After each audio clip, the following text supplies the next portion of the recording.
বাংলাদেশ বিমান বাহিনীর একটি প্রশিক্ষণ বিমান বিধ্বস্ত হয়েছে উত্তরার মাইলস্টোন স্কুল অ্যান্ড কলেজ ভবনের উপর। যেখানে মুহূর্ত আগে ছিল পাঠ, শিশুর কোলাহল, জীবনের স্বাভাবিক ধারা, সেখানে এখন শুধু ধ্বংসস্তূপ আর বিভ্রান্তি। দেশে প্রশিক্ষণ বিমানের এমন দুর্ঘটনা প্রথম নয়। 56 বছরের সময়কালে বিধ্বস্ত হয়েছে 44টি প্রশিক্ষণ বিমান।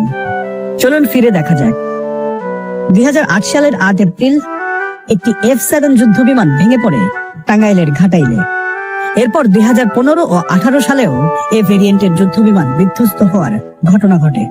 2025 সালের জুলাই আরেকটি যুদ্ধ বিমান FT-7BG এবার আকাশ থেকে মৃত্যু নিয়ে নেমে এলো রাজধানীর উত্তরায় মাইলস্টোন স্কুলের ছোট ছোট শিক্ষার্থীদের উপর। FT-7BGI মডেলের বিমানের নির্মাতা প্রতিষ্ঠান চীনের চেংদু এয়ারক্রাফট কর্পোরেশন। এটি স্বল্প খরচে নির্মিত 1 ইঞ্জিন চালিত ও 2 আসন বিশিষ্ট একটি প্রশিক্ষণ যুদ্ধ বিমান। মূল সংস্করণ F-7 এর জন্য পাইলটদের প্রস্তুত করতে FT-7BGI এর মাধ্যমে প্রশিক্ষণ দেয়া হয়।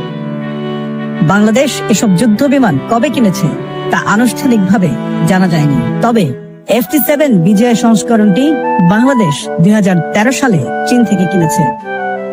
বিশেষজ্ঞরা বলছেন একটি যুদ্ধ বিমানের কার্যকাল থাকে 10 থেকে 12 বছর।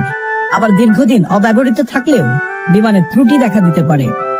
বর্তমানে এই মডেলের বিমানটি ব্যবহার করছে শুধুমাত্র বাংলাদেশ ও উত্তর কোরিয়া। এসব যুদ্ধ বিমান কিনতে গিয়ে আমরা কি পেয়েছি? আকাশ রক্ষার বদলে আকাশ থেকে নেমে আসা আগুন। সস্তার দামে কেনা প্রযুক্তির দাম যে এতটা রক্তঝরা হতে পারে তা কি আমরা ভেবেছিলাম? আধুনিক নাম দেয়া এই যন্ত্র ভেঙে পড়েছে শুধু মাইলস্টোনে নয়, আমাদের বুকেও। আর কত জীবন শেষ হলে বুঝবো কোন দাম দিয়ে কি কিনছি আমরা। ASP নিউজের সাথে থাকার জন্য ধন্যবাদ। সাবস্ক্রাইব করে সাথে থাকুন।